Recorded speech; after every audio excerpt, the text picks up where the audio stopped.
कि राहुल गांधी जी ने पंजाबियों को फोन किया और पूछा वोट किसको दिया बे, तो पंजाबियों ने कहा आपको।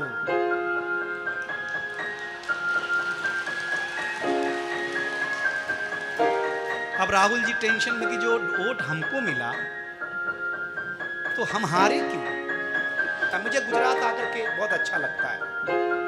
हार्दिक बधाई।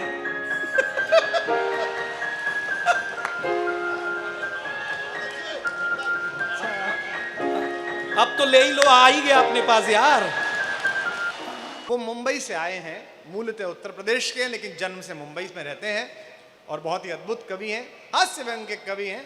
आपको आनंदित करेंगे, उनकी बातों में आपको रस आएगा। देखिए, पागल हो जाना, बावला हो जाना भी अपने आप में एक बड़ा हुनर है।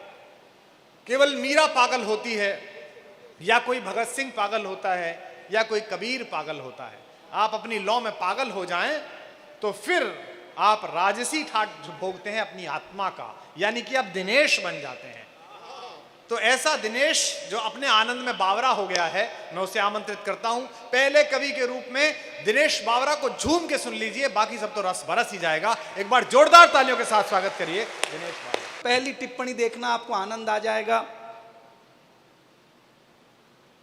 पत्नी कितना भी काजू बादाम खाए, पिस्ता आदमी ही है। अध्याय समाप्त हुआ।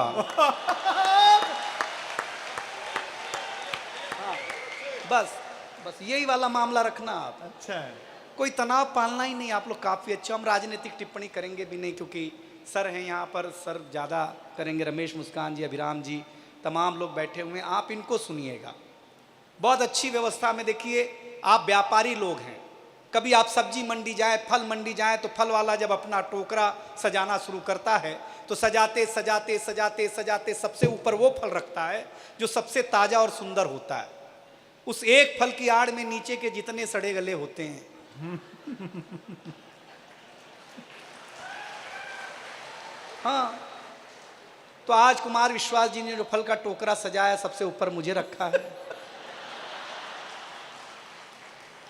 व्यापारी आदमी हूं, लेकिन अगली टिप्पणी पर मैं तालियां मांगता हूं कि अगर ये सारे फल न होते तो ये फल कभी भी ऊपर नहीं पहुंच पाता साहब। इनके कहीं न कहीं त्याग तपस्या ने मुझे ऊपर पहुंचाया है, इसके लिए मैं बधाई देना चाहता हूं। बहुत अच्छा लगा।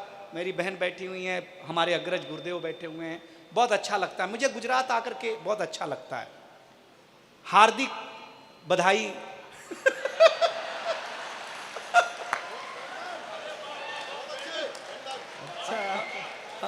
अब तो ले ही लो, आ ही गया अपने पास यार।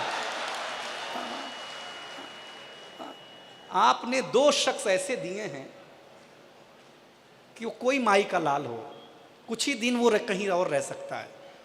अब देखिए, डॉक्टर साहब मुझे बहुत प्रेम करते हैं, इतना प्रेम करते हैं, अगर वो जिसको प्रेम करें वो आम आदमी हो ही नहीं सकता। वो खास ही होगा और खास के ही शहर में होगा। मैं आपको क्या बताऊं, लेकिन मैं कविता के मंच पर हूं और मैं कविता सुनाना भी चाहता हूं। आप अगर सुनेंगे, माताएं बहनें बैठी हुई हैं, बहुत अच्छा लग रहा है। आपको तो समझ में आती ही होगी हिंदी गुजराती बहुत ज़्यादा। देखिए, एक टिप्पणी करता हूं, ये मूलतः मेरी ही है जो वो करते हैं। हाँ, सुनिएगा, अच्छा लगेगा।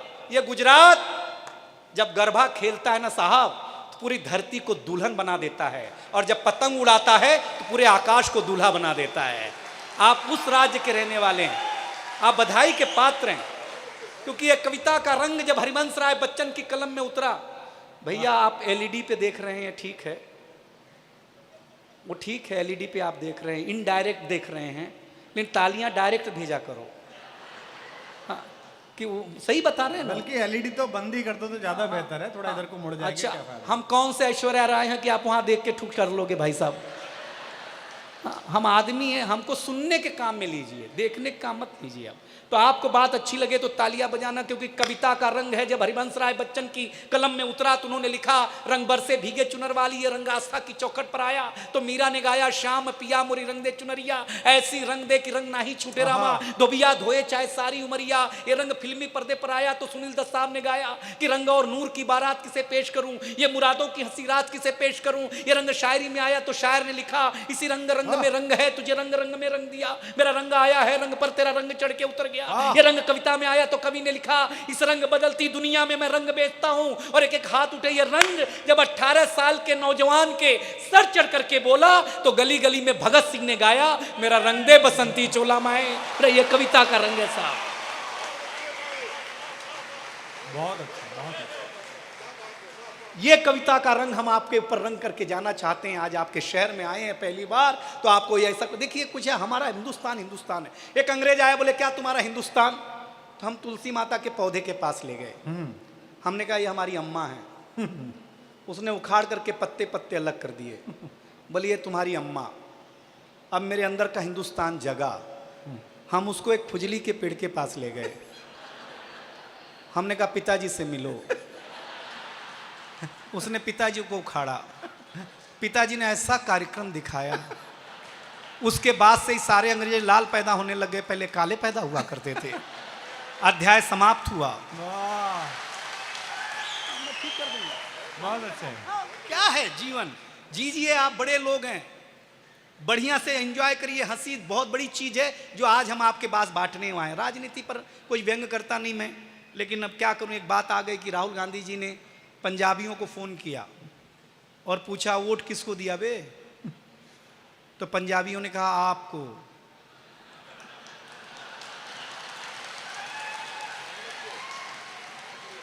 अब राहुल जी टेंशन में कि जो वोट हमको मिला तो हम हारे क्यों? बस इतनी सी बात है भाई साहब, बस इतना वाला आप समझ लेंगे तो आपको मजा। देखिए यहाँ जो सामने बैठे हैं लोग, पीछे बैठे हैं, आप भी गांव जीते होंगे। हम 5 साल के थे तो हमारे पिताजी हमें स्कूल में जमा कराने लगे। हाँ, पहले जमा ही होते थे, अपने मन से कौन जाता था। अब तो कॉन्वेंट कल्चर है ना, एक फादर घर में, एक स्कूल में, 2 फादरों के बीच में ट्यूशन अलग से। फिर रिजल्ट के नाम पर कुछ भी नहीं। तो ऐसे मास्टर साहब बैठे हुए, ऐसे हम खड़े, ऐसे मेरे पिताजी खड़े। तो मास्टर साहब ने पिताजी से पूछा किसका लड़का है? तो मेरे पिताजी भावुक हो गए। उसने कहा मास्टर साहब आपका ही है। अब मैं टेंशन में कि जिसको मैं 5 साल से बाप समझ रहा हूं वो तो अपना है नहीं यार।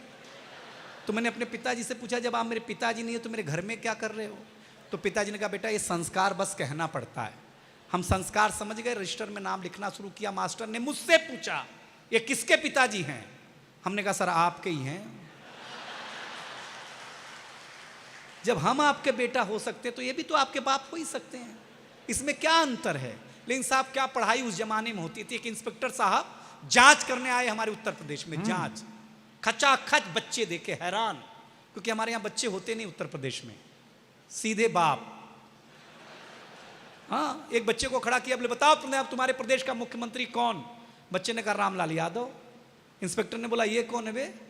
बच्चे ने कहा मेरे पिताजी का नाम है, 5 साल से घर नहीं आए तो मुझे लगा यही होंगे। हाँ सही बता रहे हैं आपको। टेंशन में आ गया, बोले तुम्हारे प्रदेश के मुख्यमंत्री का नाम नहीं मालूम। बच्चे ने कहा ज्यादा बड़बड़ मत करो मास्टर साहब, असली बात यह है कि हम असली स्टूडेंट है ही नहीं, हम तो भेड़ बकरी चरा रहे थे। मास्टर जी बोले क्लासरूम में बैठ जाओ, शाम को 10-10 रुपया मिलेगा। अब ये बताओ तुम दोगे कि कोई और देगा? वो पागल हो गया। उसने मास्टर को डांटना शुरू, क्या करते हो, बच्चे असली नहीं है। मास्टर ने कहा देखो साहब असली तो हम खुद ही नहीं हैं, असली मेरे पिताजी हैं, वो मुकदमा लड़ने गए। उन्होंने बोला जा संभाल दे, संभालने के चक्कर में हम पहली बार आए हैं। अब तो पागल होकर के हेडमास्टर कैबिन के में पहुंचा इंस्पेक्टर और बोला किस बात की सरकार तनख्वाह देती है आपको? बच्चे असली नहीं, मास्टर असली नहीं। तो हेडमास्टर साहब ने 10,000 की गड्डी निकाली, इंस्पेक्टर के हाथ पे रखी और बोला देखो साहब असली तो मैं भी नहीं हूं, असली मेरा बड़ा भाई है, वो खेत में काम कर रहा है। उसने कहा है कि इंस्पेक्टर आएगा उसके हाथ में 10,000 की कड़कड़ाती नोट रखना, बिना कुछ बोले सारी फाइलों पे साइन करके निकल लेगा। साहब आनंद वालों, गुजरात वालों, अगर अगला व्यंग अच्छा लगे तो बताना। इंस्पेक्टर ने 10,000 रुपया लिया और बोला देखो ये तो मैं था कि जो 10,000 में मान गया, कहीं असली वाले साहब आते।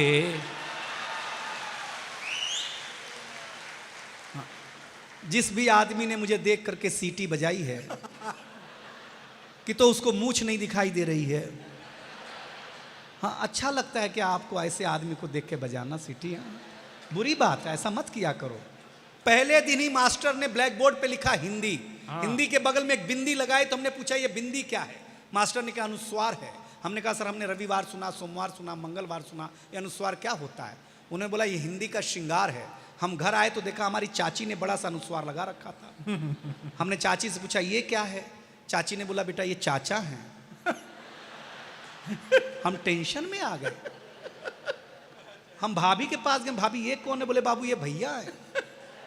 हमारा माथा खराब हो गया। आनंद वालों, हम शाम को वॉश बेसिन में मुंह धो रहे थे तो देखा चाचा नल की टोटी से चिटका हुआ है, वॉश बेसिन के आईने से चिटका हुआ है। चाचा को जब हम कमोड पे चिटका हुआ पाए, भाई साहब, इतनी दुर्दशा चाचा की एक दिन में कभी नहीं देखी। तब आपके बीच में एक कविता सुनाता हूं, आपको आनंद आएगा। इस आज के आशीर्वाद के साथ सुनिएगा कि देखिएगा कि प्रधानमंत्री आवास योजना के अंतर्गत, अच्छी कविता है। प्रधानमंत्री आवास योजना के अंतर्गत एक शख्स ने अर्जी लगाई, बोला एक मकान हमको भी चाहिए भाई। अधिकारी ने नजर उठाई, बोला चाहिए मकान तो बताइए अपना नाम। शख्स बोले राम। वाह। अधिकारी बोला पिता का नाम बताएं। राम जी बोले दशरथ लिख दिया जाए। अधिकारी बोला पता अयोध्या मत बता देना वरना अस्तित्व ही खो बैठोगे। अभी तक तो मंदिर के लिए ही तड़प रहे थे, ये बताने के बाद सरकारी आवास से भी हाथ धो बैठोगे। वाह, वाह। अच्छा है। राम जी बोले जब अयोध्या है तो अयोध्या ही बताऊंगा, और कहीं क्यों जाऊंगा। अधिकारी बोला लगता है रामलीला के सताए हुए हो या पागल खाना समझ के आए हुए हो। राम जी बोले ना रामलीला का सताया हुआ हूं ना पागल खाना समझ के आया हुआ हूं। आप तो मेरी अर्जी पर ध्यान दे दो। हूं तो मैं राम, पर आप आम आदमी समझ के ही मकान दे दो। कवि के कहने का ढंग देखिए, आप आम आदमी समझ के ही मकान दे दो। अधिकारी बोला वाह वाह राम जी, न धनुष है न बाण है, आप राम हो इस बात का क्या प्रमाण है? राम जी बोले सब कुछ तो प्रमाण का ही खेला है, प्रमाण के ही चलते तो मंदिर निर्माण को इतने दिनों तक ठेला है। आज के बाद तेरे कार्यालय में कभी नहीं आऊंगा क्योंकि खुद को राम साबित ही नहीं कर पाऊंगा। वाह, अच्छा है। अगली दो पंक्तियों पर पांडाल बिना हाथ ताली बजाए रुक जाएगा तो जो चाहिए हार कर चला जाऊंगा यहां से। आज के बाद तेरे कार्यालय में कभी नहीं आऊंगा क्योंकि खुद को राम साबित ही नहीं कर पाऊंगा। लेकिन अधिकारी एक बात कान खोल करके सुन ले, जब तक इस धरा पर सरयू की धारा बहेगी अयोध्या राम की थी, राम की है और राम की ही रहेगी। बहुत अच्छे, बहुत अच्छे दिनेश, बहुत अच्छे। क्या है? प्रेम करिए। मैं दुनिया में बैठ कहता हूं कि प्रेम करो, लव मैरिज करो। हाँ, क्योंकि लव मैरिज और अरेंज मैरिज में एक डिफरेंस है। लव मैरिज में अपने ही गर्लफ्रेंड से शादी होती है। अध्याय समाप्त हुआ। हाँ? इस पर लोगों को याद आया कि उनका भी अध्याय समाप्त हो चुका है। हाँ, ये तो ऐसे तलाश में कर रहे हैं कि बस मैं कुछ भी ऐसा कुछ मैं गलत कहता ही नहीं हूँ साहब। हम तो जीवन जीते हैं, हम घर जाते हैं, हमें जो सम्मान घर में मिलता है, जो आप आज आदर सम्मान हमें दे रहे हैं, अगर ये हमें घर मिल गया होता तो यहां हम आते आपके पास। हम घर के सताए हुए हैं। अच्छा हमारी छोड़ो, अगर आपको अपने घर पे मिल गया होता तो आप आते कि यहाँ पे ISDM साहब, कलेक्टर साहब कहाँ बैठे? ये बैठे बीच में। सर भगवान कसम मैं इतना सुनाने के बाद आपको बताता हूँ। मेरे पिताजी कलेक्टर कार्यालय में क्लर्क होते थे। अच्छा। तो जब भी कोई कलेक्टर साहब आते घर आके 3 लात मारते और बोलते ऐसी पढ़ाई करो, कलेक्टर बनो, ऐसी पढ़ाई करो। हर 3 साल में कलेक्टर साहब का ट्रांसफर हो जाता, फिर आते फिर धोते। 20 साल तक आपके नाम से मैं इतना कूटा गया।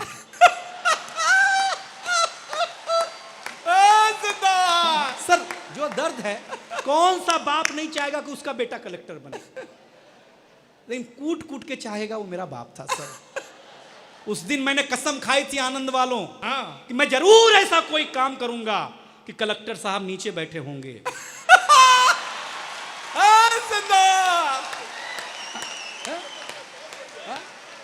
सर भगवान के घर देर है। आज आनंद की धरती ने यह साबित किया कि अंधेर नहीं है। हाँ। और सही बताता हूं, क्या होता जीवन में होता, आनंद लीजिए आप लोग, बहुत बड़ी बात है। कमाल है। जीवन क्या है, हंसिए मुस्कुराइए। एक टिप्पणी करता हूं, दुनिया में ऐसी कोई क्रीम नहीं बनी कि आप उदास हो अपने चेहरे पे लगा लें तो खूबसूरत लगने लगे। ईश्वर ने एक मुस्कुराहट बनाई है, चेहरा कैसा भी हो सिर्फ मुस्कुराते रहिए, दुनिया की सारी क्रीम फेल हो जाएगी और वो हम बांटने आपके बीच में आए हुए हैं। वाह। और अंतिम रूप से एक कविता हाँ भैया। सुना करके आपके बीच से विदाई लूंगा, क्योंकि मैं तो छोटा कवि हूं, कम पैसा लेता हूं, अगले साल भी आ जाऊंगा। सर मेरा काम कैश में भी चल जाता है।